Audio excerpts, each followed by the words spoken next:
Salamat po sa inyong pagdalo. Alam po namin yung iba sa atin, busy po sila, maraming ginagawa. And yet, binigyan niyo po ng pagkakataon yung gawain ito.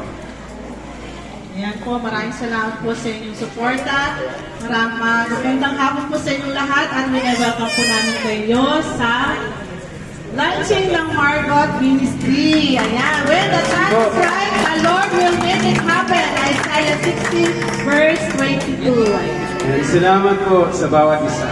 At sa pagkakataong ito, nire-recognize po natin, no, ang bawat isa. Una po, maraming salamat sa ALLC Church headed by Pastor Amran Munar and Pastor J.R. Policarpo. Wala pa po yung mga women ng Denmark.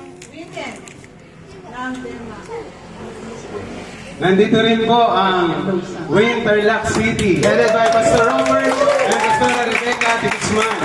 Thank you, Lord. Inyong support na. Ayan. Wala pa rin yung mga yung ating mga Korean missionaries na sumusuporta din. Sila missionary, Jonathan Neyon at saka po si Brother Kim Boas. Mamaya po darating daw po sila at